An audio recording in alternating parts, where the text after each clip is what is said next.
আজকের আলোচ্য বিষয় হলো tautomerism. Sometimes these isomers are interconvertible by electron distribution along with migration of atomic nuclei and the phenomena known as tautomerism. অর্থাৎ এখানে বলছে যে আমরা একটা কোনো মলিকুল দেখব এবং তাদের মধ্যে দেখা যাচ্ছে কি কোনো একটা গ্রুপ, কোনো একটা অ্যাটম একটা জায়গা থেকে আর একটা জায়গায় শিফট হচ্ছে এবং তার ফলে আমরা একটা নতুন ধরনের আইসোমার পাচ্ছি। এই ধরনের ঘটনাকে আমরা বলবো টটোমারিজম। আমরা কিছু এক্সাম্পলের সাহায্যে দেখিনি, তাহলে সহজেই বোঝা যাবে। প্রথমে আমরা একটা মলিকুল নিয়েছি যেটার নাম হচ্ছে অ্যাসিটোন। এইবারে দেখো এইখানটাকে আমরা কিভাবে লিখছি, এই হাইড্রোজেনটাকে এইভাবে লিখলাম সি ডবল বন্ড ও সি এইচ3, মানে এটাও যা এটাও তা, জাস্ট একটা ইকুইভ্যালেন্ট সাইন দিয়ে লিখছি। এবার কি হচ্ছে, এখানকার হাইড্রোজেনটা এখানে পড়লো, হাইড্রোজেনটা পড়লো না, মানে এই বন্ডটা এখানে পড়লো, আর এই অক্সিজেনের মাথায় নেগেটিভ চার্জটা গেল। আচ্ছা, এখান থেকে কি বেরিয়ে গেল, এই বন্ডটা যদি এখানে পড়ে, মানে এখানে একটা ডবল বন্ড হচ্ছে, এখানে তাহলে কি বেরিয়ে যাচ্ছে, এখান থেকে একটা এইচ প্লাস বেরোচ্ছে। আর এইখানে কি হচ্ছে, এই ডবল বন্ড ওয়ের এই ডবল বন্ডটা মানে পাই ইলেকট্রনগুলো অক্সিজেনের মাথায় যাচ্ছে, নেগেটিভ চার্জ হচ্ছে, তাহলে এইচ প্লাসটা আবার এখানে চলে যাচ্ছে। অর্থাৎ আমি যেটাকে লিখতে পারি সেটা হলো CH2 double bond COH CH3। আচ্ছা, প্রথমে দেখো একটা কিটো গ্রুপ ছিল, সেখান থেকে একটা ডবল বন্ড মানে ইন আর একটা ওইচ মানে অল, তার মানে কিটো থেকে ইন অলে চলে আসলো। অর্থাৎ এই ধরনের টটোমারিজমকে বলে কিটো ইনল টটোমারিজম, মানে কিটো থেকে ইন অলে পরিবর্তন হচ্ছে। এখানে কিছুই হয়নি, এখানে যেটা হয়েছে হাইড্রোজেনটা কি করেছে, মাইগ্রেট করে অক্সিজেনে চলে গেছে, ওইচ হয়ে গেছে। মানে এখানে আমরা যেটা দেখতে পাই, আমরা যে ভেঙে এটাকে বোঝানোর চেষ্টা করি, একটু দেখি। প্রথমে দেখো এখান থেকে যখন বন্ডটা পড়লো CH2 ডবল বন্ড, এখান থেকে পাই বন্ড পাই ইলেকট্রনটা অক্সিজেনের মাথায় চলে গেল, দে নেগেটিভ, তাহলে এখান থেকে পড়ে থাকছে কি এইচ প্লাস, অর্থাৎ এই এইচ প্লাসটাকে ও মাইনাসটা ধরছে এবং CH2 ডবল বন্ড COH CH3-তে পরিণত হচ্ছে। এটা জাস্ট আমরা মেকানিজমটা বললাম যে কিভাবে হচ্ছে আর কি। এবার একটা জিনিস ভালো করে লক্ষ্য করো, এটা হচ্ছে কিটো গ্রুপ, এটা হচ্ছে ইনল, এবং দুটোই কিন্তু একটা ইকুইলিব্রিয়ামে আছে, একটা অর্থাৎ একটা সাম্য অবস্থায় কিন্তু এরা রয়েছে। তার মানে দুটোরই এক্সিস্টেন্স আছে, কোনোটার কম কোনটা বেশি সেটা আমরা পরে আলোচনা করব, কিন্তু আমরা আগে বলে নেবো যে দুটোই কিন্তু এক্সিস্ট করবে একই সাথে। এটার সাথে হাইপার কনজুগেশনের পার্থক্য কি, এটার সাথে হাইপার কনজুগেশনের এর হলো একটাই পার্থক্য, যেটা হলো এই দুটোর অস্তিত্ব আছে, হাইপার কনজুগেশনের কিন্তু কোনো অস্তিত্ব নেই প্রথমত। দ্বিতীয়ত কি, এই যে মাইগ্রেশন হচ্ছে, এইচটা এখানে যাচ্ছে, সেখানে কিন্তু হাইপার কনজুগেশনে এইচটা কিন্তু কোনো ফার্দার বন্ড ফর্মেশন করবে না। এটাই হচ্ছে হাইপার কনজুগেশনের সাথে টটোমারিজমের একটা বড় পার্থক্য। এবার আমরা কিছু তত্ত্ব নিয়ে চলে আসছি। ধরো আমরা আবার লিখছি কিটো গ্রুপটা,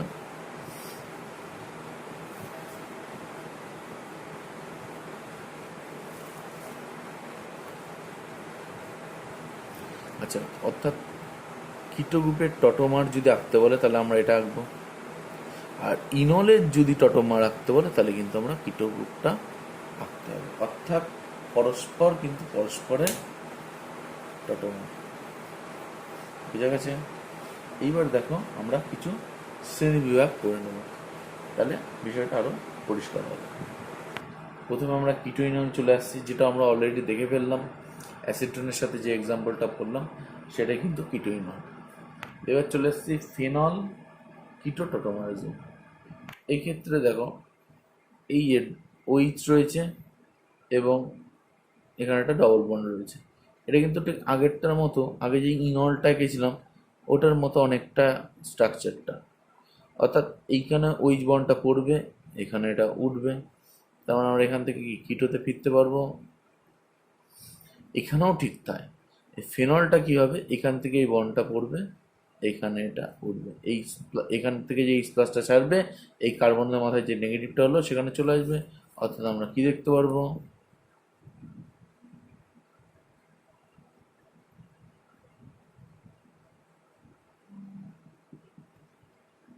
এটা হলো ফেনল কিটো টটোমারিজম। এরপরে চলে আসছি নাইট্রোসো অক্সিন টটোমারিজম, একটু দেখে নিই। একই রকমভাবে এখানে দেখো নাইট্রোসো ফর্মটা যেটা রয়েছে সেখানে এন ডবল বন্ড ও রয়েছে, মানে আগে যেটা আমরা করেছিলাম হচ্ছে সি ডবল বন্ড, ঠিক একই রকমভাবে এন ডবল বন্ড, একই রকম পদ্ধতি। এই বন্ড পড়লো, এইখানে উঠলো, হাইড্রোজেনটা এখানে শিফট হলো, সাম্য অবস্থায় রয়েছে, এখানে ডবল বন্ড এন, এখানে হয়ে গেল ও আর এইচ, অর্থাৎ এটা হলো নাইট্রোসো ফর্ম, এটা হলো অক্সিন ফর্ম।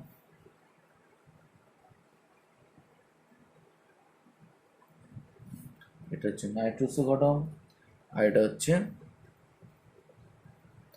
অক্সিন ফর্ম, পরিষ্কার।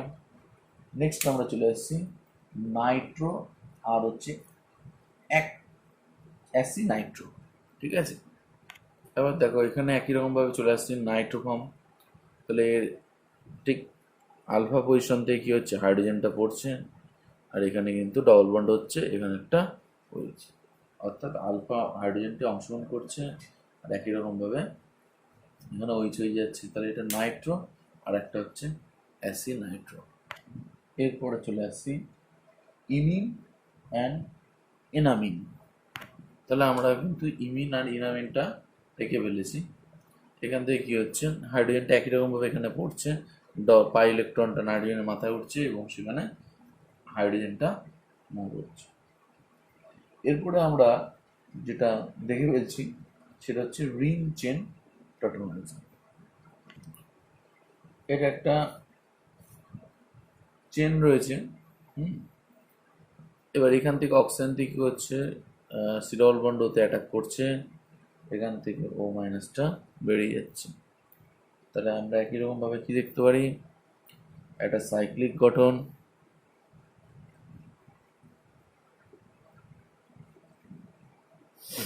তাহলে আমরা এটা কি দেখলাম, কি পেলাম, একটা রিং পাচ্ছি, আর আগে কি ছিল, চেন ছিল। এক্ষেত্রে উল্টো হতে পারে, মানে এটা এখানে পড়লো আবার এখানে এটা উঠলো, মানে আগেরটা ফিরে গেল, মানে এটার টোটোমার এটা, আবার এটার টোটোমার এটা, ঠিক আছে। এরপরে একটা নতুন ধরনের টোটোমারিজম চলে আসছে, সেটা হচ্ছে ভ্যালেন্স টোটোমারিজম। এই ক্ষেত্রে কি হয়, এই ক্ষেত্রে কোনো কিন্তু মানে অ্যাটম মাইগ্রেট করে না, শুধুমাত্র ভ্যালেন্স যে ইলেকট্রনটা আছে সেই ইলেকট্রনে একটা রিডিস্ট্রিবিউশন হয়, তারপরে নতুন ধরনের একটা স্ট্রাকচারাল আইসোমার আর কি আমরা পাই, এটাকে আমরা বলবো হচ্ছে ভ্যালেন্স টোটোমারিজম, মানে ভ্যালেন্সের ইলেকট্রন অংশগ্রহণ করে। আচ্ছা, আমরা একটা সাইক্লো অক্টাটেট্রাইড নিয়ে নিয়েছি, সেখান থেকে আমরা কি পেয়ে যাচ্ছি, বাইসাইক্লো 4,2,0 অক্টা 2,5,7 ট্রাইন, এই যৌগটা আমরা পেয়ে গেলাম সাইক্লো অক্টাটেট্রাইন থেকে। এখানে কি হচ্ছে, এই বন্ডটা এখানে পড়ছে, এই বন্ডটা এখানে যাচ্ছে, এই বন্ডটা এখানে যাচ্ছে, যার ফলে কি হচ্ছে, আমরা একটা দেখতে পাচ্ছি শুধুমাত্র একটা ভ্যালেন্স ইলেকট্রনের চেঞ্জ হচ্ছে, যার ফলে একটা নতুন ধরনের কিন্তু আমরা স্ট্রাকচার পেয়ে যাচ্ছি, এবং সেটা কিন্তু একটা টোটোমারেরই একটা অংশ। এই হচ্ছে আমাদের ভ্যালেন্স টোটোমার, মানে শুধুমাত্র ভ্যালেন্স ইলেকট্রন, আরও অনেক এক্সাম্পল আছে, এই কটা এই একটা দেখলেই হবে, কারণ আমাদের মূল যে আলোচ্য বিষয় সেটা হচ্ছে কিন্তু আমাদের কিটোইনল, এর উপরেই কিন্তু মেনলি জোর দেওয়া হয়েছে, এবং এই সংক্রান্ত বিভিন্ন রকম সমস্যা আমরা আলোচনা করব। এখানে জাস্ট একটা ইন্ট্রোডাকশন আমরা বলে রাখলাম যে ভ্যালেন্স টোটোমারিজম এক ধরনের একটা টোটোমারিজম। পরবর্তী ক্ষেত্রে আমরা চলে আসছি স্টেবিলিটি অফ টোটোমার। আমরা কিটো, যেহেতু আমাদের আলোচ্য বিষয় যেহেতু কিটো ইনল, তাহলে আমরা ওটাই আলোচনা করব। তাহলে একটা কিটো নিয়েছি এবং তার টটোমার হলো ইনল। এবার দেখা যাচ্ছে যে কিটোর কিন্তু যেহেতু দুটো ইকুইলিব্রিয়ামে রয়েছে, কিটোর পার্সেন্টেজ কিন্তু ইনলের থেকে বেশি হচ্ছে। আমরা একটা এক্সাম্পল নিই। এখানে আমরা দেখতে পাচ্ছি যে কিটো ফর্মটা হচ্ছে 98% আছে এবং ইনল ফর্মটা কিন্তু মাত্র 2%। কেন এরকম হলো? এখানে যেটা ব্যাখ্যা দিয়েছে সেটা হচ্ছে with respect to bond energy.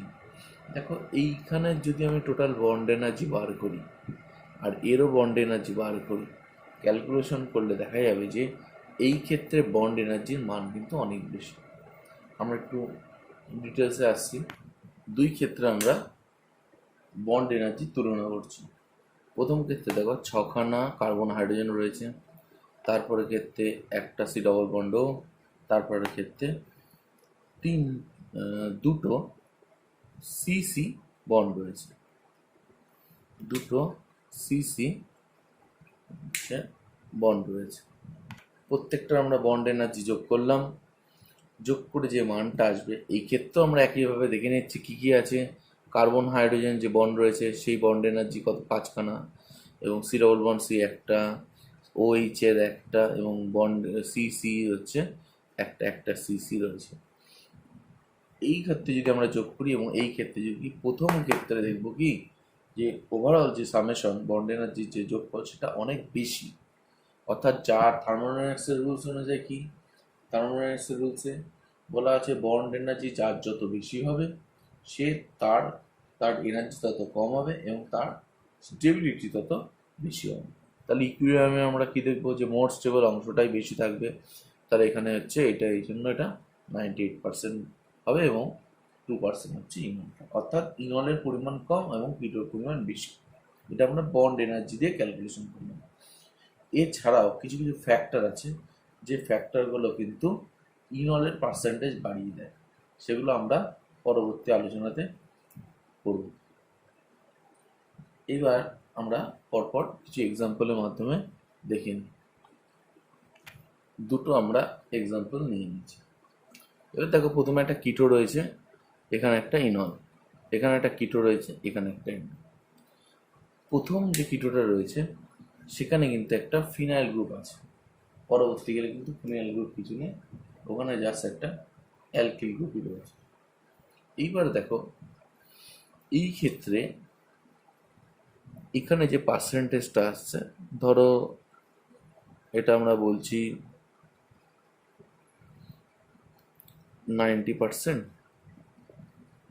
এটাকে ধরলাম 10%, এটা ধরো 96%, এটা কিন্তু 4%। কেন এরকম হলো? অর্থাৎ আমরা প্রথম ক্ষেত্রে আমরা জানি কিটোটা সবচেয়ে বেশি স্টেবল হবে, সেই জন্য কিটোর পার্সেন্টেজ সবসময় এখানে বেশিও রাখবো আমরা। কিছু স্পেশাল কেস আছে, হ্যাঁ, যেখানে কি করে ইনলের পার্সেন্টেজটা বেড়ে যাবে, সেটা তো আমরা আলোচনা করবোই। এছাড়া আমরা দেখবো সব ম্যাক্সিমাম ক্ষেত্রে কিটোর পার্সেন্টেজটা বেশি, কারণ বন্ড এনার্জি যেহেতু বেশি। এইবার এখানে 90%, এখানে 10%, 96% 4%। অর্থাৎ এখানে আমরা দেখতে পাচ্ছি যে 4%, এখানেও তাহলে 4% আসার কথা ছিল প্রথমে, কিন্তু প্রথমে দেখলাম পার্সেন্টেজটা, ইনলের পার্সেন্টেজটা কিছুটা বেড়ে গেছে। কেন বলো? দেখো, এখানে যে ইনলটা তৈরি হয়েছে, এখানে একটা ডবল বন্ড এসছে না? এই ডবল বন্ডটা কি করবে, এর সাথে কি হবে, ফিনাইলের সাথে রেজোনেন্সে কিন্তু পার্টিসিপেট করবে। আর রেজোনেন্সে পার্টিসিপেট করার জন্যই এখানে কি হবে, যে ইনলের কিন্তু স্থায়িত্বটা দ্বিতীয় ক্ষেত্রের থেকে অনেকটা বেড়ে যায়। তাই জন্য দ্বিতীয় ক্ষেত্রে কি 4%, তারপরে কিন্তু 10% দাঁড়িয়েছে বিষয়টা। আশা করি বিষয়টা পরিষ্কার হয়েছে। এই দুটোর ক্ষেত্রে কোন ক্ষেত্রে ইনলের পার্সেন্টেজ বেশি? আমরা কিন্তু বলবো প্রথম ক্ষেত্রে ইনলের পার্সেন্টেজ বেশি হবে। কেন? একই রকমভাবে এই হাইড্রোজেনটা যখন এখানে পড়বে, অর্থাৎ এখানে কি তৈরি হচ্ছে, একটা ডবল বন্ড, আর এখানে হয়ে যাবে OH, ইনল তৈরি হলো। আর দেখো, এই ক্ষেত্রে কি ডবল বন্ডটা কি হয়, এর সাথে কিন্তু কনজুগেশনে যেতে পারবে। অর্থাৎ প্রথম ক্ষেত্রে কিন্তু একই রকমভাবে আগের মতনই ফিনাইলের মতো অতটা স্টেবল হবে না, কিন্তু এই ক্ষেত্রে কিন্তু তুলনামূলক দ্বিতীয় ক্ষেত্রের তুলনায় কী হবে, ইনলের পার্সেন্টেজটি কিন্তু বেশি হবে। এইবার আমরা চলে আসি বিশেষ কিছু প্রবলেমে। ধরো সি ডবল বন্ড ও CH3, এই ক্ষেত্রে ধরো ও CH3 আছে।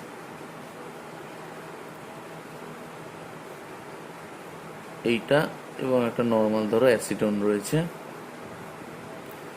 কোন ক্ষেত্রে ইনলের পার্সেন্টেজ বেশি হবে, এটা দিতেই পারে। এবার দেখো, যখন এখানে OCH3 হতে পারে, বা এখানে একটা NH2 হতে পারে, হ্যাঁ, বা OH হতে পারে, হ্যাঁ, মানে এমন এমন কিছু গ্রুপ আছে যারা কি করে, যাদের লোন পেয়ারটা কি করে কিটোর সাথে পার্টিসিপেট করে। যদি কিটোর সাথে পার্টিসিপেট করে রেজোনেন্সে, তাহলে দেখো এই ক্ষেত্রে এই কার্বনের যে হাইড্রোজেন, মানে আমাদের টার্গেট তো ইনল পাওয়া, সেই হাইড্রোজেনটা কী হবে, এই কার্বনিলের সাথে কিন্তু আর ইনল ফর্মে যাবে না। আর ইনল ফর্মে যাবে না মানে যাওয়ার প্রবণতাটা অনেক কমে যাবে। আমি একটা এক্সাম্পল আরও ডিটেলসে বলছি। ধরো এই গ্রুপটাই ধরো এখানে গেছে, তার মানে CH3 ও ডবল বন্ড সি ও মাইনাস প্লাস এখানে CH2H। তাহলে এবার কি করে হবে, এক্ষেত্রে কী হবে, ইনলের পার্সেন্টেজটা অনেক কমে যাবে।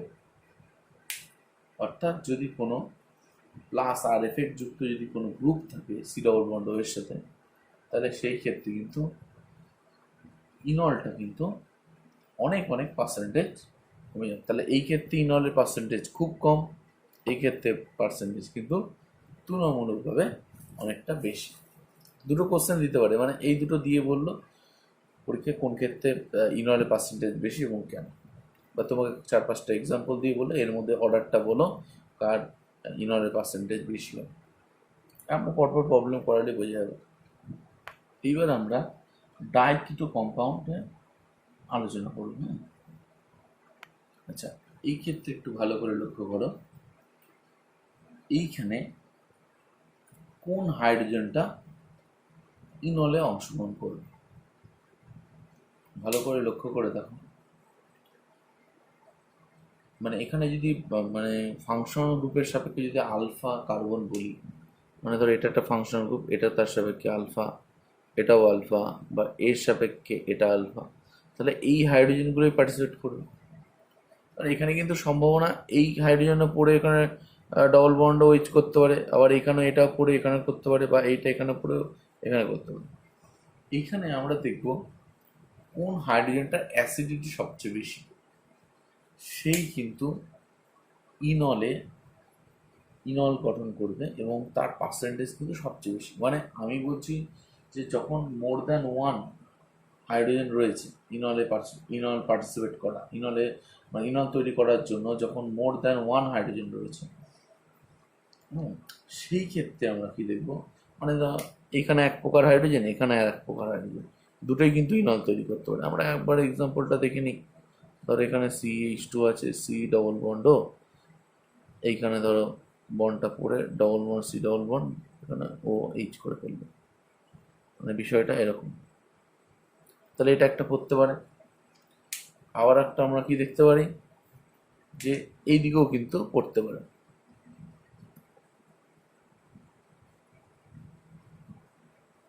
তাহলে আমরা কোনটা নেব, এই ক্ষেত্রে আমরা কিন্তু এই মিডিল রেটাকে নেব, কারণ এর অ্যাসিডিটি সবচেয়ে বেশি।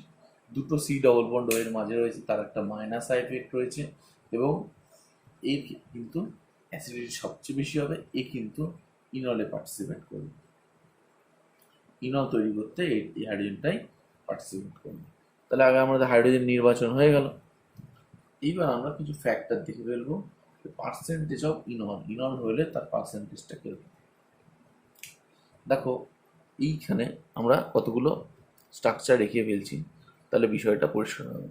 তাহলে এই হাইড্রোজেনটা যদি পড়ে OH double bond CH, C double bond O, CH3 ও CH2 সিরিজ। তাহলে এই ক্ষেত্রে দেখো ভালো করে, এখানে কিন্তু একটা হাইড্রোজেন বন্ড দেখা যাচ্ছে, যেটা একটা এক্সট্রা বন্ড। এক্সট্রা এরকম ধরনের বন্ড হলে কিন্তু ইনলের পার্সেন্টেজটা কিন্তু খানিকটা বেড়ে যায়। তাহলে অন্যান্য আমরা যখন ইনল দেখছি সেখানে যখন খুবই কম থাকে, 2%, 1%, 0.5%, সেই তুলনায় কিন্তু এর পার্সেন্টেজটা বেড়ে যায়। কেন? এইখানে একটা হাইড্রোজেন বন্ড আছে এক্সট্রা। এইবার দেখো এখানে আরেকটাও কিন্তু ফ্যাক্টর আছে,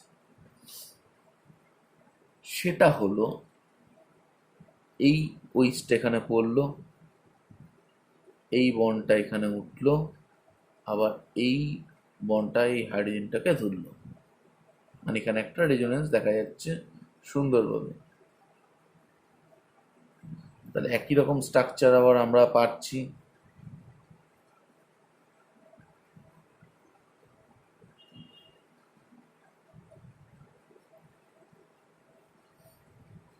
তাই তো? এই ক্ষেত্রে দেখো ভালো করে লক্ষ্য করে, তাহলে একটা রেজোনেন্স কিন্তু থাকছে এই ডাইকিটোন কম্পাউন্ডে। তাহলে রেজোনেন্স, তাহলে মাঝখানে হাইড্রোজেনটা পার্টিসিপেট করার আর একটা কিন্তু কারণ বলা যেতে পারে যে এখানে হাইড্রোজেন বন্ডিং হচ্ছে, প্লাস এখানে একটা রেজোনেন্সও কিন্তু আমরা পাচ্ছি, যেটা এই দিকের কার্বনটা কিন্তু হাইড্রোজেন করলে রেজোনেন্সটা পাওয়া যেত না। তবুও কিন্তু এই যৌগটার ক্ষেত্রে আমরা এই রেজোনেন্স এবং হাইড্রোজেন বন্ড থাকা সত্ত্বেও এই ক্ষেত্রে কিন্তু দেখা যাচ্ছে মাত্র 8% কিন্তু ইনল আসছে। তাহলে এতগুলো ফ্যাক্টর থাকা সত্ত্বেও ইনলটা কমছে, তার কারণ কিন্তু ওই আগে যেটা কারণটা বললাম সেটাই। সেটা কি? এই যে অক্সিজেন রয়েছে, এই অক্সিজেনের লোন পেয়ার কিন্তু এই যে লোন পেয়ারটা এইখানে পার্টিসিপেট করে যাচ্ছে র্যান্ডমলি, যার ফলে কি হচ্ছে, এই যে CH2 হাইড্রোজেনটা এটা ইনল তৈরি করতে পারছে না, এই ধরনের রেজোনেন্স করতে পারছে না, যার জন্য কিন্তু আমাদের ইনলের পার্সেন্টেজটা কিন্তু কমে যাচ্ছে। এইবার আমি কি করলাম, এই অক্সিজেনটাকে তাড়িয়ে দিচ্ছি। কিরকম? অক্সিজেনটা তাড়িয়ে দিলাম, এখানে এখানে এখানে জাস্ট কি আছে, সি ডবল বন্ড ও সি, এখানে CH2CH3, একই রকমভাবে CH2CH3, এখানেও কিন্তু তাই CH2CH3। এই ক্ষেত্রে কিন্তু এই যে মাঝখানে যে রেজোনেন্স, এটা হতে আর কেউ কিন্তু বাধা দিচ্ছে না, এবং সহজেই মাঝখানের এই হাইড্রোজেনটা ইনলে পার্টিসিপেট করতে পারছে, এবং এদের মধ্যে একটা রেজোনেন্সও কিন্তু দেখা যাচ্ছে। এইবার কিন্তু ইনলের পার্সেন্টেজ অনেকটাই বেড়ে গেছে, সেটা কিন্তু প্রায় 70% হয়ে গেছে ইনল। আগে ছিল, আগেরটা ছিল এখানে, তাহলে অক্সিজেন দিলে কত হয়ে যাচ্ছিল মাঝখানে, এটা 8% মাত্র, সেটা কিন্তু এখানে 70% দাঁড়িয়ে গেছে। কেন? আবার আমি বলছি যে কি, মাঝখানে হাইড্রোজেনটা সহজেই পার্টিসিপেট করতে পারছি ইনল গঠনের ক্ষেত্রে, এবং এখানে একটা রেজোনেন্স হচ্ছে, যে রেজোনেন্সে করে এই গঠনটা আবার দেখা যাচ্ছে। তাহলে রেজোনেন্স প্লাস হাইড্রোজেন বন্ডিং দুটো ফ্যাক্টর কি হচ্ছে, ইনলের পার্সেন্টেজটাকে প্রচুর বাড়িয়ে দিচ্ছে। তাহলে মাঝখানে যদি অক্সিজেন থাকে, সে কিন্তু একদমই তার পার্সেন্টেজ কমিয়ে দেবে, ইনল কিন্তু খুবই কম হবে। এরকম ধরনের কোশ্চেন আসতে পারে কি, কোন ক্ষেত্রে ইনলের পার্সেন্টেজ হবে, মানে এগুলো সব কিটো রয়েছে, জিজ্ঞেস করবে কোন ক্ষেত্রে ইনলের পার্সেন্টেজ বেশি। এই ক্ষেত্রে ধরো ইনল আসলো X%, এই ক্ষেত্রে ইনল আসলো Y%, কোন ক্ষেত্রে বেশি হবে? অবশ্যই Y গ্রেটার দেন X। কেন? এই যে লোন পেয়ার, আমি কি বলেছি যে এখানে ইনলটা সবসময় কার উপর ডিপেন্ড করবে, এই লোন, এখানে যে লোন পেয়ার থাকবে, এখানে যে আর থাকবে তার প্লাস আর এফেক্ট হবে। তাহলে এখানে কিন্তু plus R effect of nitrogen more than oxygen, so এখানে কিন্তু ইনল গঠন হওয়ার প্রবণতাটা কিন্তু কমে যাবে, এখানে কিন্তু ইনল গঠনের এর তুলনায় কিন্তু বেশি, অর্থাৎ ওয়াই গ্রেটার দ্যান এক্স। আশা করি এটুকু পরিষ্কার হয়েছে। এখন কিছু প্রবলেমে চলে আসছে। আচ্ছা, একটা অর্ডার আমি সামনে লিখেছি। আচ্ছা, এই অর্ডারটা একটু তোমরা সবাই খাতায় টুকে নেবে, ঠিক আছে? এখান থেকে আমরা পরপর কেন হলো বিষয়গুলোকে ডিটেলসে বলবো। এই ধরনের কিন্তু তোমাকে একটা কোনো দিয়ে দেবে, দিয়ে বলবে যে ইনল কন্টেনের অর্ডার বলো, মানে সবকটাই ধরো কিটো গ্রুপ রয়েছে, সেখানে আমরা কি দেখবো, ইনলটা তার কত পার্সেন্টেজ সেটারই একটা অর্ডার এখানে আমরা দিয়েছি, পার্সেন্টেজ অফ ইনলের অর্ডারটা এখানে দেওয়া হয়েছে, সেটাই আমরা লিখেছি। কেন কোনটা হলো সেটা একটু আমরা ডিটেলসে যাব, তার আগে এটা একটু টুকে নেও। আচ্ছা, এইবার দেখো, প্রথমে দেখো আমরা চলে আসছি একটা অ্যালডিহাইড আর একটা কিটোন। একটা অ্যালডিহাইডের থেকে একটা কিটোনের কিন্তু ইনল কন্টেন্টটা বেশি হয়। কেন? আমরা এক অ্যালডিহাইডের হাইড্রোজেনটা পড়লো, ইনলটা হলো,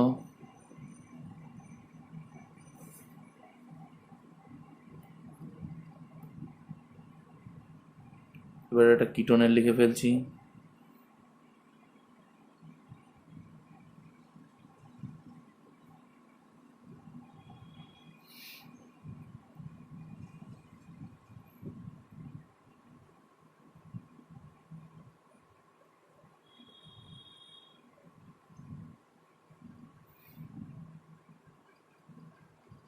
এটার ধরো পার্সেন্টেজ এক্স, এটার পার্সেন্টেজ ওয়াই, তাহলে আমরা দেখব ওয়াই গ্রেটার দ্যান এক্স। কেন হচ্ছে দেখো, এখানে ভালো করে লক্ষ্য করে দেখো, এই দুটো যে এনল তৈরি হয়েছিল, এখানে কিন্তু আমরা ডবল বন্ডটাকে দেখব ভালো করে। তাহলে দেখো, এই ডবল বন্ড যদি থাকে, তারপরে এখানে ডবল বন্ড যে স্টেবিলিটি আসছে, ডবল বন্ডের একটা স্টেবিলিটি আসছে। তাহলে এই ডবল বন্ডটা দেখো, আলফা হাইড্রোজেন এখানে কিন্তু তিনটে রয়েছে, এখানে কোনো আলফা হাইড্রোজেন নেই। অর্থাৎ সেকেন্ড কেসে আমরা দেখতে পাচ্ছি যে ডবল বন্ডে যেহেতু আলফা হাইড্রোজেনের সংখ্যা বেশি আসছে, তাহলে এর স্টেবিলিটিটা প্রথমটার থেকে কি অনেক বেশি, তাই এই ক্ষেত্রে কিন্তু ইনলের পার্সেন্টেজটা বেশি হবে। নেক্সট আমরা প্রবলেমে চলে আসছি। এই ক্ষেত্রে কি হবে, পার্সেন্টেজটা ধরো এক্স ধরলাম, এটা ধরো ওয়াই ধরলাম, এখানে কিন্তু এক্স গ্রেটার দেন ওয়াই। কেন? তার কারণ হচ্ছে এই যে ডবল বন্ডটা আমি কি বলেছি, বেনজিন যে রিংটা আছে, ফিনাইল যে গ্রুপটা আছে, এর সাথে কি রেজোনেন্সে সহজে কী হবে, পার্টিসিপেট করতে পারবে, যার ফলে কী হবে, ডবল বন্ডের স্টেবিলিটি প্রথমটার ক্ষেত্রে অনেক বেশি, তাই কিন্তু এক্স গ্রেটার দেন ওয়াই। এই ক্ষেত্রে দেখো, দুটোই ডাইকিটোন আছে, এটা অলরেডি আমরা ডিসকাস করে ফেলেছি যে এখানে ইনলটা আমরা দেখেছি যে এখানে কি হয়, এই ক্ষেত্রে একটা হাইড্রোজেন বন্ডিং আছে, একটা কি আসে এর সাথে, একটা রেজোনেন্স, এই ক্ষেত্রেও তাই আসবে, হাইড্রোজেন বন্ডিং আসবে, এর সাথে সাথে কি আসবে, রেজোনেন্স আসছে। কিন্তু আমরা এখানে যদি ইনলের পার্সেন্টেজ এক্স ধরি, এটা যদি আমি ওয়াই ধরি, তাহলে কিন্তু ওয়াই গ্রেটার দ্যান এক্স। কেন?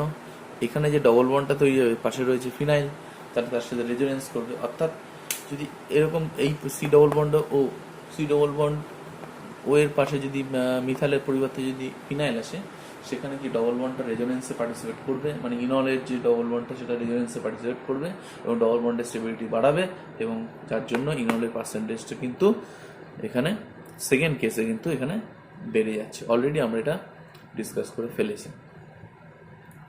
নেক্সট আমরা চলে আসছি, এই দুই ক্ষেত্রে কি হবে, এখানে যদি ইনলের পার্সেন্ট এক্স ধরি, এখানে যদি ওয়াই ধরি, তাহলে এক্স গ্রেটার দেন ওয়াই। কেন? এটাই আমরা এখন ডিসকাস করব। দেখো, এখানটা আমরা ইনলটা এঁকে ফেলছি, এইচ সি। এইবার দেখো, এখানে ঠিক আগের মতনই আমরা যেটা আগে বুঝিয়েছিলাম, সেটা হচ্ছে কি, এখানে ইনলে পার্টিসিপেট করছে ইনলটা, মানে এই হাইড্রোজেনটা ইনলে তৈরি করছে, যেটা আমরা এখানে ইনল দেখছি, ইনল পেলাম, হ্যাঁ, এখানে একটা ইনল। তাহলে এইবার দেখো, এখানে কি হচ্ছে, এইখানে ইনলটার মধ্যে একটা রেজোনেন্স আমরা পাচ্ছি, অ্যাজ ওয়েল অ্যাজ একটা হাইড্রোজেন বন্ডিং, যার স্টেবিলিটি কিন্তু অনেক বেশি। কিন্তু এই ক্ষেত্রেও তো আমরা একই রকম পাচ্ছি, এই যে রেজোনেন্স হচ্ছে, হাইড্রোজেন বন্ডিং হচ্ছে। কিন্তু এখানে আমি কিছুক্ষণ আগেই একটা প্রবলেম দিয়ে বুঝিয়েছিলাম প্রথমেই, যে যখন সি ডবল বন্ড ও এর সাথে কোনো অক্সিজেন থাকে বা নাইট্রোজেন থাকে, এদের লোন পেয়ারটা কি করে, রেজোনেন্সে অংশগ্রহণ করে যায়। অর্থাৎ এই যে রেজোনেটিং স্ট্রাকচারগুলো আমরা দেখলাম, এই দুটো হওয়ার সুযোগ পায় না। আমি আবার একবার ডিটেলসে বলে দিচ্ছি। সেই ক্ষেত্রে দেখো, এই যে লোন পেয়ারটা কি হলো, এখানে পড়লো, এখানে বন্ডটা উঠলো, তখন পিএইচ সি ডবল বন্ড ও CH2 ও মাইনাস ডবল বন্ড ও প্লাস C2H5। অর্থাৎ এখানে যখন অক্সিজেন থাকবে তার পার্সেন্টেজ কিন্তু অনেক কমে যাবে। ইনল কিন্তু হবে না বললেই চলে, বা ইনল খুবই কম হবে ইনল, কারণ এই অক্সিজেনটা কী হবে, পার্টিসিপেট করার জন্য এখানে এইখানকার হাইড্রোজেনটা, তার মানে এই যে এখানে অ্যাসিডিক যে হাইড্রোজেনটা, এটা তো পড়তে পারবে না, কারণ কম্পিটিশনে সবার আগে অংশ নেবে, কারণ প্লাস আর এফেক্ট সেটা বেশি ডোনেট করবে। লোন নন বন্ডেড ইলেকট্রন আছে, তার পার্টিসিপেশনটা অনেক বেশি রেজোনেন্সে, তাই এইখানে যে অংশগ্রহণ করবে কিন্তু অংশগ্রহণ করতে পারবে না, তার ফলে এখানে ইলেকট্রনের ক্যারেক্টার কিন্তু অনেক কমে যাবে। অর্থাৎ সি ডবল বন্ডের পাশে যদি কোনো প্লাস আর এফ গ্রুপ যুক্ত থাকে, তাহলে তার ইনলের অংশ অনেক কমে যায়। এই ক্ষেত্রে তোমরা সহজেই বলতে পারবে, কারণ এটা এক্স আছে, ওয়াই আছে, তাহলে ওয়াই গ্রেটার দ্যান এক্স। কেন? এখানে যদি ইনল হয়, ডবল বন্ড হয়, এই হাইপার কনজুগেশন দ্বারা স্থায়িত্ব পাবে। CH3-র এই আলফা হাইড্রোজেনগুলো হাইপার কনজুগেশনের দ্বারা কী করবে, ডবল বন্ডকে স্থায়িত্ব দেবে, যেটা অলরেডি আমরা ডিসকাস করে ফেলেছি। সেই জন্য কী হবে, ওয়াই পার্সেন্টেজটা কিন্তু বেশি হবে। দুটোই ডাইকিটন, এখানে একটা উপরে অ্যালডেহাইড গ্রুপ রয়েছে, এখানে কিটোন রয়েছে, ঠিক আছে। এইবার দেখো, একটা নতুন ধরনের এক্সাম্পল আমরা নিয়ে নিয়েছি। এখানে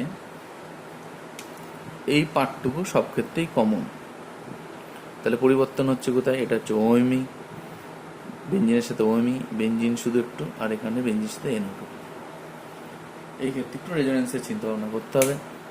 দেখো, এখানে অর্ডারটাও আমরা বলে দিচ্ছি, ওএমই থাকলে সবচেয়ে কম হবে, তারপরে বেশি শুধু ফিনাইল, আর এখানে হচ্ছে বেঞ্জিনের সাথে যদি NO2 থাকে সবচেয়ে বেশি হচ্ছে। কেন হচ্ছে একটু আমরা বলে, দেখো এইখানে ইনল যখন হবে, অর্থাৎ এখানে যখন ডবল বন্ড হবে, এখানে হবে, এখানে হবে, তিন ক্ষেত্রেই আমরা ডবল বন্ড দেখতে পারবো।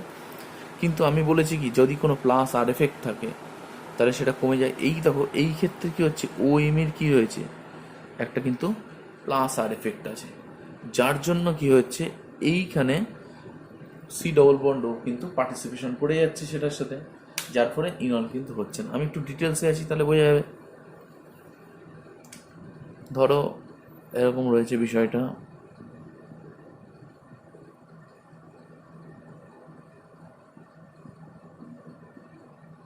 এই লোন পেয়ার পড়লো, এই বন্ডটা পড়লো, এই বন্ডটা এখানে গেল, অর্থাৎ এইখানে একটা রেজোনেন্সে অংশগ্রহণ করার জন্য এইখানকার হাইড্রোজেনটা কিন্তু পার্টিসিপেট করতে পারছে না, মানে ইনন তৈরি করতে পারছে না এখানে প্লাস আর এফেক্টের জন্য, যার জন্য কি হচ্ছে, ওএমের ক্ষেত্রে সবচেয়ে কম, আর NO2-র ক্ষেত্রে বেশি হয়ে যাচ্ছে। কেন, বিষয়টা একটু দেখো।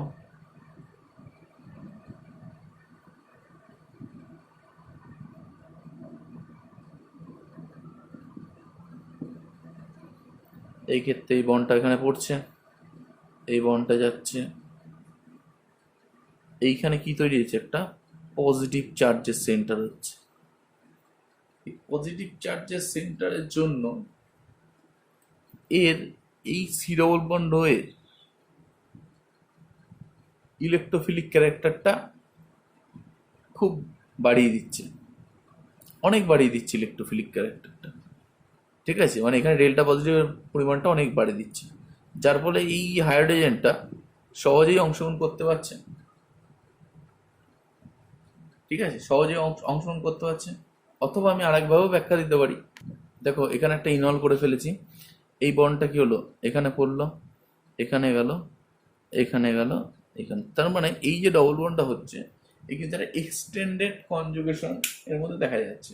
তাহলে যত ও কি হবে, ডিলোকালাইজ হবে, তার কিন্তু স্টেবিলিটি অনেক বাড়বে। তার মানে এই ডবল বন্ডটা কিন্তু এইখানে ডবল বন্ডের থেকে বা শুধু যদি বেঞ্জিন থাকতো তার থেকে কিন্তু অনেক বেশি। শুধু বেঞ্জিনের ক্ষেত্রে আমরা কি দেখছি, এইখানে পড়লো, এইখানে গেল, এইখানে উঠে পড়লো, তার মানে এখানে কিন্তু এক্সটেন্ডেডটা হলো না। কিন্তু NO2 থাকার জন্য এক্সটেন্ডেডটা, NO2 থাকার জন্য এক্সটেন্ডটা যেটা হচ্ছে রেজোনেন্সে, কিন্তু শুধু বেঞ্জিনের জন্য কিন্তু এক্সটেন্ডটা হচ্ছে না রেজোনেন্সে। তবে এখানে ডিলোকালাইজেশন বেশি, এখানে ডিলোকালাইজেশন কম। তাই দ্বিতীয় ক্ষেত্রে কী হবে, ইনলের পার্সেন্টেজ বেশি, আর এই শুধু বেঞ্জিনের ক্ষেত্রে পার্সেন্টেজ খানিকটা কম। আর OMEর ক্ষেত্রে তো আমরা বললাম যে বেঞ্জিনের সাথে OME আছে, সেই গ্রুপটা কি প্লাস আর ইফেক্টের জন্য ইনলের পার্সেন্টেজ অনেক কমিয়ে দিচ্ছে। আশা করি বিষয়টা পরিষ্কার হয়েছে। ছোট্ট একটা কোশ্চেনে চলে আসছি। ধরো দিয়েছে CH3 C ডবল বন্ড ও OET আর CH3O ডবল বন্ড আর ব্রোমিন। কোন ক্ষেত্রে ইনল হবে? দুই ক্ষেত্রে আমরা ইনলটাকে ফেলি। CH2 ডবল বন্ড C, এখানে কি আছে OH OET, এই ক্ষেত্রে কি হবে CH2 double bond O CH2 C,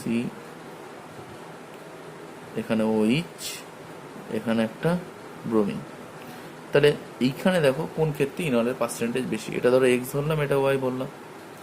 এই ক্ষেত্রে দেখো আমরা কি বলেছিলাম, যদি রেজোনেন্সে অংশগ্রহণ করে তাহলে সেই ক্ষেত্রে কী হবে, ইনলটা তৈরি হবে না। এখানেও তো রেজোনেন্সে অংশগ্রহণ করে, কিন্তু ব্রোমিনের ক্ষেত্রে কিন্তু লোন পেয়ারটা রেজোনেন্সে অংশগ্রহণ করার প্রবণতা কম। তার কারণ হচ্ছে এখানে কার্বনিলে যে অরবিটাল থাকে সেটা হচ্ছে 2p অরবিটাল, আর ব্রোমিনে যে অরবিটালটা থাকে সেটা কিন্তু 4p অরবিটাল। তাহলে 2p আর 3p ওভারল্যাপ কিন্তু ভালো হয় না, যার জন্য লোন পেয়ারটা কিন্তু কার্বনিলে সহজে যেতে চায় না। কিন্তু এখানে কি অরবিটালটা কি আছে, 2p অরবিটালে লোন পেয়ার রয়েছে, আর এখানেও কি সি ডবল বন্ড হতে যে p অরবিটাল রয়েছে সেটাও 2p।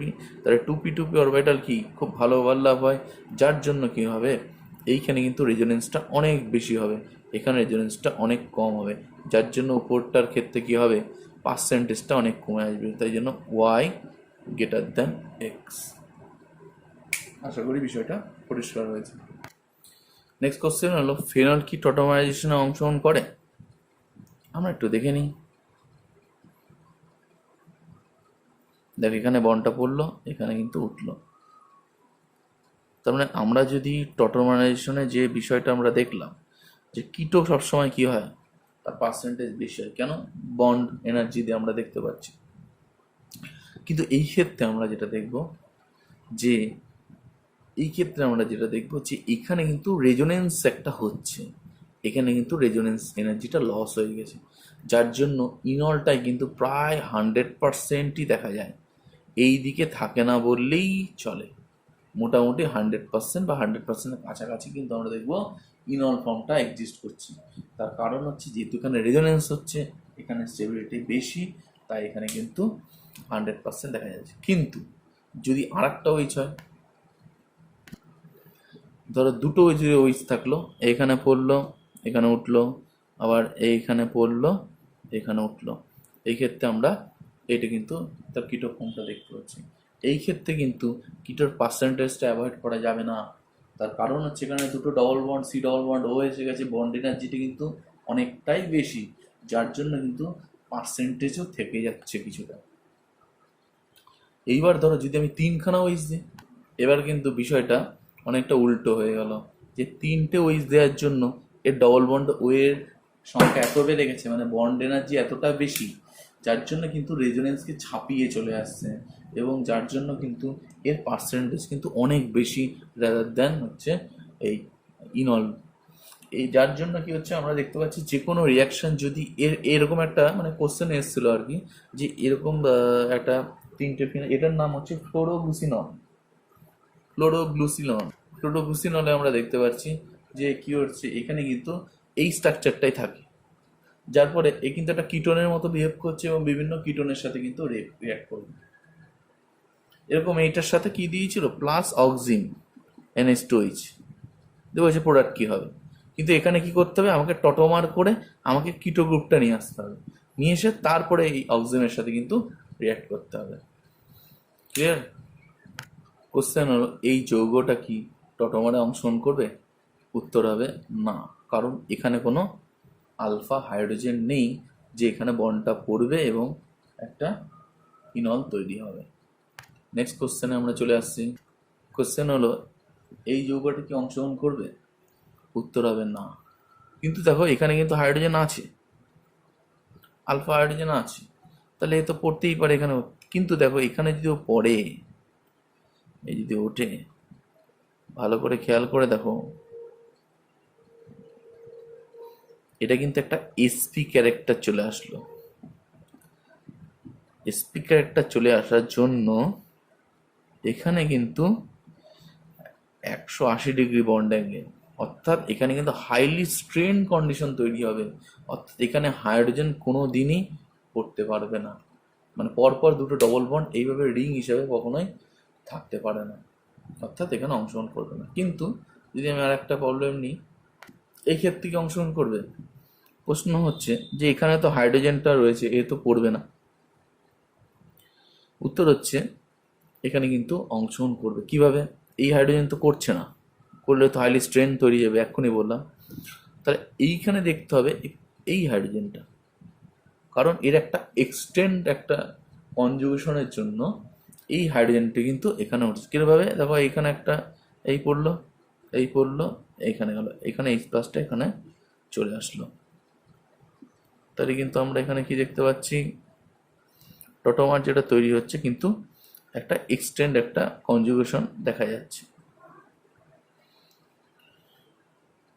অর্থাৎ এখানেও কিন্তু টোটোমার দেখা যাচ্ছে। পরীক্ষায় কি করে, এইখানে একটা CH3 দিয়ে দেয়, দিয়ে বলে এই অংশগ্রহণ করবে কিনা। হ্যাঁ, এটাও করবে, কারণ এই হাইড্রোজেন তো করবে অংশগ্রহণ। অর্থাৎ এখানে CH3 দিলেও কিন্তু, মানে যতক্ষণ এখানে হাইড্রোজেন থাকবে ততক্ষণ কিন্তু টোটোমার কিন্তু দেখাবে। নেক্সট চলে আসছি, যৌগটা কি টোটোমার শো করবে? অ্যান্সার হবে না। কেন? দেখো ভালো করে, এখানে আলফা হাইড্রোজেন বলতে এখানে একটা হাইড্রোজেন পড়ে আছে। এবার এখানে যদি ডবল বন্ড হয় তাহলে কিন্তু সেই ব্রিজ হেড পজিশনে একটা ডবল বন্ড হয়ে যাচ্ছে। এটা একটা sp2 ক্যারেক্টার, সেটা তো সবসময় কি হবে, প্ল্যানার একটা সিস্টেম হয়, তাই না? কিন্তু দেখা যাচ্ছে এখানে একটা ব্রিজ হেড পজিশন রয়েছে, যার জন্য কিন্তু এই দিকে কিন্তু কখনোই যাবে না। অর্থাৎ এখানে আলফা হাইড্রোজেন থাকা সত্ত্বেও কিন্তু ও টোটোমার দেখাতে পারবে না, কারণ এখানে যে ডবল বন্ডটা তৈরি হবে এটা ব্রিজের পজিশনে তৈরি হচ্ছে। আর একটা নতুন প্রবলেমে চলে আসছে। দেখো এই ক্ষেত্রে এই হাইড্রোজেনটা রয়েছে, এই যদি ইনল দেখাই,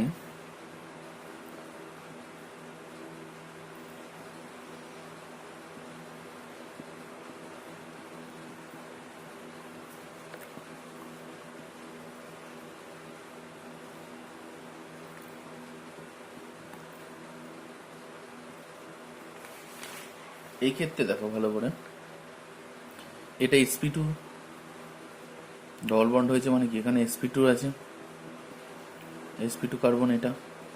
এরপরে দেখো এদের মধ্যে কিন্তু স্টেরিক ইন্টারাকশন শুরু হয়ে গেছে, স্টেরিক ইন্টারাকশন কিন্তু এর মধ্যে শুরু হয়ে গেছে। তাহলে আগে হচ্ছিল না কেন? কারণ আগে দেখো এই বন্ডটা কি সিঙ্গেল বন্ড, এদের মধ্যে কি একটা রোটেশন হতে পারে, রোটেশন হওয়ার ফলে কি আছে, এই দুটো নিজের থেকে কি থাকতো, দূরে থাকতো রোটেশনের জন্য, ঠিক আছে, বিভিন্ন রকম কনফর্মেশনে থাকতো, যেখানে তাদের মধ্যে ইন্টারাকশনটা খুব কম হবে। কিন্তু এই ক্ষেত্রে তো sp2 হয়ে গেছে, প্ল্যান দুটো সেম প্লেনে চলে এসছে, আবার রেজোনেন্সের ফলে আবার এখানেও একটা ডবল বন্ড আসবে, তার মানে এদের মধ্যেও আবার কি হবে, ইন্টারাকশন শুরু হবে, যার জন্য কি হবে, এই ক্ষেত্রে কিন্তু ইনল কিন্তু গঠনই হবে না। কারণ ইনল গঠন হলে তাদের মধ্যে প্রচুর একটা স্টেরিক ইন্টারাকশন শুরু হবে।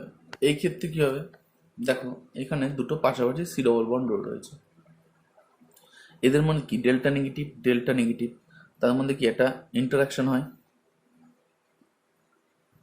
ডেল্টা নেগেটিভ ডেল্টা নেগেটিভের মধ্যে কি হবে, একটা মাইনাস মাইনাস পোলের মধ্যে ইন্টারাকশন, তারা কিন্তু আনস্টেবল, ওই জন্য এরা কি হয়, এটা রোটেশন করে ঘুরে যায়, ঘুরে যাওয়ার এদের মধ্যে প্রবণতাটা দেখি বেশি, যার ফলে কি এরকম ডবল বন্ড, এই মানে এই অবস্থায় কিন্তু এদের সিভিরিটি বেশি, কারণ এই দুটো ইন্টারাকশনকে সে কমাতে চায়। যার ফলে কি হয়, মানে আমরা যেটা ভেবেছিলাম যে ডবল বন্ডও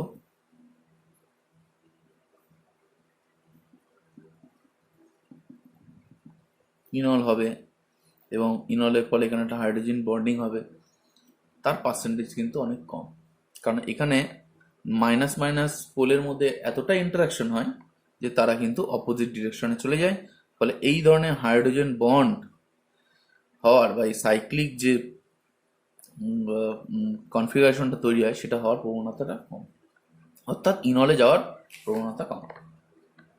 এক কথায় বলতে গেলে যে এখানে ইনল পার্সেন্টেজ কমে যায়, এর কিন্তু ইকুইলিব্রিয়ামটা কিন্তু কিটোর দিকে সবচেয়ে বেশি থাকে। যদিও এখানে একটা হাইড্রোজেন বন্ড থাকে তবুও কিন্তু এদের কিটোর পার্সেন্টেজটা অনেকই বেশি হয়, ইনলটা প্রায় হয় না বললেই চলে।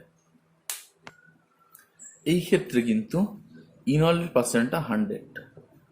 ভালো করে দেখো, এখানে কিন্তু দুটো সি ডবল বন্ডও পাশাপাশি রয়েছে, তাহলে এখানে একটা পোলে মাইনাস মাইনাসের ইন্টারাকশন করছে, অর্থাৎ এরা কিন্তু ঘুরে যাওয়ার একটা প্রবণতা দেখাবে। কিন্তু সিস্টেমটা তো রিজিড সাইক্লিক, এ তো আর কি রোটেট করতে পারবে না, তার মানে কনফার্মেশনের কোনো অ্যানালাইসিস দেখাবে না। ফলে এরা কি করবে, চেষ্টা করবে নিজেদের মধ্যে এই মাইনাস মাইনাস পোলের মধ্যে ইন্টারাকশন কমাতে।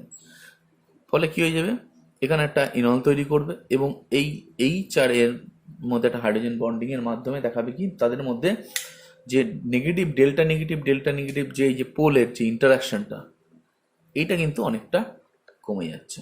অর্থাৎ এই সাইক্লিকগুলোর ক্ষেত্রে প্রায় 100%, মানে ইনল হিসাবেই এরা কিন্তু সাধারণত থাকে। আমি যদি 5 মেম্বার রিং নিই তাও কিন্তু আমরা একই রকম ভাবে দেখতে পারবো, এখানে কিন্তু প্রায় 100%ই রয়েছে ইনল।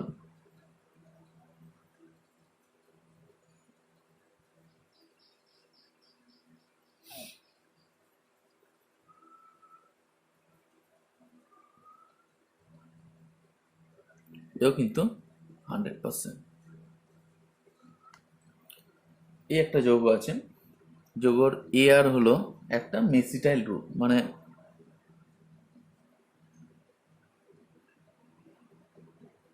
ধরো CH3 এরকম ধরো রয়েছে,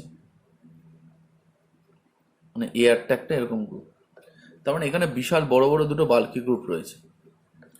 এবার দেখো যে এইখানে এত বড় গ্রুপ গাল্পিত কাজ, এটা তো sp3, যার ফলে কি হচ্ছে, অ্যাঙ্গেলটা 109 ডিগ্রি 28 মিনিট থাকার চেষ্টা করবে, তাদের মধ্যে একটা ইন্টারাকশনও কিন্তু বিশাল হচ্ছে। এবার নিজেদের পাশাপাশিও হচ্ছে, এবার তারা চাইবে কি যে আমরা নিজেদের মধ্যে দূরত্বটা বাড়াতে। সেই জন্য কি হবে, এখানকার যে হাইড্রোজেনটা আছে এ কিন্তু টটোমার হয়ে যাবে, টটোমার শো করবে কিরকম, C double bond C OH H AR AR। দেখো এটা sp2 হয়ে গেছে, যার ফলে কি হয়েছে, ভিতরে অ্যাঙ্গেল কিন্তু 120 ডিগ্রি হয়ে গেছে। তার মানে কি তাদের মধ্যে অ্যাঙ্গেল গ্যাপ বেড়ে গেছে, ইন্টারাকশনও কমে গেছে, হ্যাঁ, যার ফলে এটা কিন্তু অনেক বেশি স্টেবল। অর্থাৎ এই ক্ষেত্রে আমরা দেখবো যে 95%ই কিন্তু ও ইনল হিসেবে থাকবে। তার কারণ কি, কারণ তাদের মধ্যে স্টেরিক ইন্টারেন্সটা অনেক কম হবে, কারণ অ্যাঙ্গেলটা অনেক বেশি। এক্ষেত্রে অ্যাঙ্গেলটা কম, তাই ইন্টারাকশন বেশি, তাই sp3 থেকে সবসময় ও চাইবে sp2 করে থাকতে। এইবার আমরা কিছু সলভেন্ট এফেক্টের উপরে পার্সেন্টেজ অফ ইনল কিভাবে মানে বাড়ে কমে সেটাই আমরা একটা চার্টের মাধ্যমে শিখে নেব। প্রথমে আমরা একটা পেন্টেন 2,4 ডায়ন, পেন্টেন 2,4 ডায়ন এই কম্পাউন্ডটা নিয়ে নিয়েছি, মানে একটা ডাইকিরন নিয়ে নিয়েছি। এবার এটা একটা ইনল লিখেছি, এটা একটা কিটো ফর্ম। এবার দেখো প্রথমে যখন দেখাচ্ছে লিকুইড ফর্মে আছে, কন্ডিশন কি আছে, লিকুইড ফর্ম। এবার আমরা আগেই বলেছি যে এখানে কেন পার্সেন্টেজটা বেড়ে যায় প্রায় 70%-এর কাছাকাছি, কারণ একটা হাইড্রোজেন বন্ডিং হয় প্লাস একটা রেজোনেন্স হয়, তার জন্য এখানে পার্সেন্টেজটা কিন্তু বেড়ে যাচ্ছে 75%। ভেপার স্টেটে হলে কি হয়, তাদের মধ্যে একটা মলিকুল থেকে আরেকটা মলিকুল অনেক দূরে থাকে গ্যাসিয়াস স্টেটে, অর্থাৎ পাশাপাশি কোনো ইন্টারাকশন হয় না, এবং তাদের হাইড্রোজেন বন্ডিংটা কোনোভাবেই মানে পাশের যে মলিকুলের দ্বারা ইন্টারাকশন হয়ে সেই হাইড্রোজেন বন্ডিংটা র্যাপচার হয়ে যাবে এরকম কোনো সম্ভাবনা নেই। অর্থাৎ এখানে পার্সেন্টেজ আরও বেড়ে গেছে, সেটা কত 92। এইবার দেখো জল যখন নিয়েছি, ইনলের পার্সেন্টেজ কিন্তু এক ধাপে কিন্তু 15% নেমে এসছে। কেন? জল হচ্ছে একটা পোলার প্রোটিক মাধ্যম, অর্থাৎ হাইড্রোজেন বন্ডিংয়ে সক্ষম। এরা কি করবে, এই জল কি করবে, এই যে হাইড্রোজেন বন্ডিংটাকে নষ্ট করে দেবে। কেন? এখানকার যা ডেল্টা পজিটিভ চার্জ, এখানকার ডেল্টা মাইনাস চার্জ, তাদের মধ্যে তার হাইড্রোজেন বন্ডিং হয়েছিল। এবার এটা কি হচ্ছে, এটা ডেল্টা নেগেটিভ আছে, ডেল্টা পজিটিভ। এই হাইড্রোজেন বন্ডিং, এই হাইড্রোজেনটা কি করবে, একটা জল দ্বারা ঘিরে পড়বে, আর এই ও মাইনাসটা কি হবে, একটা জল দ্বারা ঘিরে পড়বে, সলভেটেড হয়ে গেল। ফলে কি হচ্ছে, এই মাঝখানের এই যে হাইড্রোজেন বন্ডিং এ আর কোনো অস্তিত্ব থাকলো না। আমরা কি বলেছি যে ইনলের পার্সেন্টেজটা কার উপর নির্ভর করে, হাইড্রোজেন বন্ডিং আর রেজোনেন্স। এবার হাইড্রোজেন বন্ডিংটা যদি চলে যায়, তাহলে সুতরাং কি হবে, ইনলের পার্সেন্টেজ কিন্তু এক ধাপে কমে গেল। ঠিক আমরা কি করলাম, অপোজিট কেস, এটা পোলার প্রোটিক নিয়ে এবার একটা নন পোলার সলভেন্ট নিয়ে নিয়েছি। নন পোলার সলভেন্ট নিয়ে নিয়েছি মানে কি, ঠিক একই রকমভাবে কি হয়েছে, আবার নিজেদের মধ্যে হাইড্রোজেন বন্ডিংটা কিন্তু কোনোভাবে এফেক্ট হবে না, কারণ নন পোলার সলভেন্ট নিশ্চয়ই সলভেটেড করবে না এবং এই হাইড্রোজেন বন্ডিংটাকেও নষ্ট করবে না, যার জন্য কি হয়েছে, এখানে পার্সেন্টেজ আবার 92 হয়ে গেছে, আর ডাইকিটোনটা কিন্তু 8%-এ দাঁড়িয়েছে। আশা করি সলভেন্টের এফেক্টটা এখানে সহজেই বোঝা গেছে। এবার দেখো আমরা চলে আসছি ইথাইল অ্যাসিডেট, যেখানে আমরা কি বলেছিলাম যে এইখানে যদি কোনো হেটারো অ্যাটম থাকে, মানে অক্সিজেন বা নাইট্রোজেন যাই থাকুক না কেন, লোন পেয়ারটা অংশগ্রহণ করার ফলে কি রেজোনেন্স হওয়ার ফলে এ কিন্তু ইনল দেখাবে না। তাই দেখা গেছে যে আমরা প্রথমে লিকুইড স্টেট নিয়েছি, হ্যাঁ, যেখানে কি হচ্ছে 92% কিটোফর্মটা থাকে, ইনলের পার্সেন্টেজ কিন্তু কম, কারণ এখানে হাইড্রোজেন বন্ডিং রেজোনেন্স থাকা সত্ত্বেও এখানে আমরা কি দেখতে পাচ্ছি, আগে একটা যে ক্যারেক্টার যেটা প্রিডোমিনেটিং ক্যারেক্টার, সেটা কি, যে লোন পেয়ারটা এখানে রেজোনেন্সে অংশগ্রহণ করছে বলে এখানকার কিন্তু হাইড্রোজেনটা ইনলে যেতে পারছে না, যার জন্য কিন্তু ইনলের পার্সেন্টেজটা কমে যাচ্ছে। এবার দেখো আমরা ভেপার নিয়েছি, এবার ভেপার হওয়ার ফলে কি, তাহলে কি রেজোনেন্স বন্ধ হয়ে গেছে? না, রেজোনেন্স বন্ধ হয়নি, কিন্তু হাইড্রোজেন বন্ডিংটা কিন্তু কিছুটা হলেও স্টেবিলিটি পেয়েছে, একটু এক্সট্রা, যেটা লিকুইড স্টেটে তাদের মধ্যে ইন্টারাকশনের জন্য হাইড্রোজেন বন্ডিংটা যতটা স্থায়িত্ব পাচ্ছিল না, কিছুটা স্থায়িত্ব পেয়েছে, এবং যার জন্যই কি হয়েছে, কিছুটা কিন্তু পার্সেন্টেজটা আমরা বেড়ে গেছে, বেশ ভালোই পার্সেন্টেজ বেড়েছে 50%। এবার দেখো আমরা পুনরায় জল দিয়েছি, জল কি করে, যে হাইড্রোজেন বন্ডিংটাকে একবারে নষ্ট করে দেয়, এটা আমরা অলরেডি পড়েওছি যে এটা সলভেটেড হয়ে যায়, যার ফলে হাইড্রোজেন বন্ডিংটা নষ্ট হয়ে যায়, যার জন্য কি হয়েছে দেখো, যে হাইড্রোজেন বন্ডিংটা কিন্তু এর একটা পার্সেন্টেজ বৃদ্ধি করার একটা বড় কারণ, সেখানেই দেখো H2O কি করছে, পার্সেন্টেজ অনেক কমিয়ে দিচ্ছে, কত দাঁড়িয়েছে এখানে, মাত্র 0.4%, মাত্র 0.4% কি হয়েছে এখানে আমরা জলটা দেখা গেছে, ইনলটা দেখা গেছে, এবং কি হয়েছে, কিটোফর্মটা কত হচ্ছে 99.6% কিন্তু দাঁড়িয়েছে। এবার আমরা হেক্সেন নিয়েছি, ওই যে হেক্সেন থাকার ফলে কি হয়েছে, পুনরায় আবার কি হাইড্রোজেন বন্ডিংটা ভালোভাবে হতে পেরেছে, এবং পার্সেন্টেজটা কত বেড়ে গেছে, 45%। আশা করি এইটুকু বিষয় পরিষ্কার হয়েছে। পুনরায় একটা প্রবলেমে চলে আসছি, দেখো ডাইকিটোন কম্পাউন্ড। আচ্ছা, এখানে আমরা আগেই বলেছিলাম যে সবসময় কি হয়, ইনলের পার্সেন্টেজটা বেশি হয়, কেন, লিকুইড স্টেটে, আগেও আমরা কিছুক্ষণ আগেই বললাম যে যে এখানে কি হয়, হাইড্রোজেন বন্ডিং প্লাস রেজোনেন্স, তাই তো, কারণ এখানকার একটা হাইড্রোজেন আছে, সেই হাইড্রোজেনটা ইনলে পড়বে, এবং রেজোনেন্স এবং হাইড্রোজেন বন্ডিং উভয়ের জন্য কি হবে, ইনলের পার্সেন্টেজটা অনেক বেড়ে যায়। এখানে দেখো, এখানে আর, এটা আর ড্যাশ আছে, এটা আর, এটা আর, এটা আর ড্যাশ, এই ড্যাশটা কি করেছি আমরা CH3 নিয়েছি, যার ফলে কি হচ্ছে, ইন্টারাকশনটা কিছুটা হলেও বেড়েছে। আমরা আগেই একটা প্রবলেম দিয়ে আলোচনা করেছি যে মাঝখানে টি বিউটালিন অনেক কমে যায়, সেটা একবার লিখেছি পুনরায়, সেটা এবার পুনরায় আলোচনা হচ্ছে। এখানে যে হাইড্রোজেন হয় আমরা দেখেছি যে অনেকটাই পার্সেন্টেজ বেড়ে যায়, প্রায় 75-76% তাই হয়েছে। 8 ড্যাশটা, এই 8 ড্যাশটা যদি আইসোপ্রোপাইল নিই দেখো 30% চলে এসছে। আর ড্যাশ যদি টিউবিউটাইল হয়ে যায়, মানে মাঝখানে যদি টিউবিউটাইল গ্রুপ থাকে, এখানে ইন্টারাকশন প্রচুর বেড়ে যাবে। হ্যাঁ, মানে এখান থেকে ইনলের পার্সেন্টেজটা কিন্তু অনেক কমে 15% দাঁড়িয়েছে।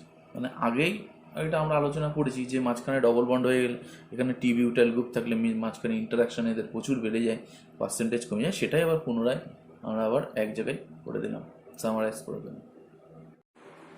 এবার দেখো শেষ অংশে আমরা চলে এসেছি যে আমাদের কাছে এরকম ধরনের একটা কম্পাউন্ড আছে যেটার নাম হচ্ছে ডাইমিটোন, আর এটা যদি ডাইকিটোন এরকম যদি থাকে, কোন ক্ষেত্রে ইনলের পার্সেন্টেজ বেশি? দেখো এই ক্ষেত্রে ডবল বন্ড হবে ইনলটা, এখানে এইচ আসবে, এই ক্ষেত্রেও ডবল বন্ড হবে, এই ক্ষেত্রে এইচ আসবে। এইখানে দেখো একটা হাইড্রোজেন বন্ডিং হচ্ছে, নিজেদের মধ্যে রেজোনেন্স হচ্ছে, এখানে কিন্তু হাইড্রোজেন বন্ডটা অ্যাবসেন্ট, এখানে কিন্তু কোনোভাবেই হাইড্রোজেন বন্ড কিন্তু থাকছে না, যার জন্য কি হচ্ছে ডাই ডাইকিটোনের ক্ষেত্রে কিন্তু ইনলের পার্সেন্টেজ বেশি, এই ক্ষেত্রে কিন্তু ইনলের পার্সেন্টেজ কম। আশা করি যেটুকু পড়িয়েছি বা যে সমস্যাগুলো দিচ্ছি এর মধ্যে ঘুরে ফিরে পরীক্ষায় কোশ্চেন আসে, বিশেষ করে তুলনাগুলো দিয়ে থাকে। যে একটা দুটো কম্পাউন্ড দিয়ে দিল, এদের মধ্যে কীভাবে কতটা কার পার্সেন্টেজ থাকবে, এই যা করে দিচ্ছি এর মধ্যে থেকেই আসবে, এর বাইরে কিছু আশা করি আসবে না, এবং এটা নিট এবং জেই কভার হয়ে যাবে। আশা করি সবাই ভালো থাকবে। Thank you.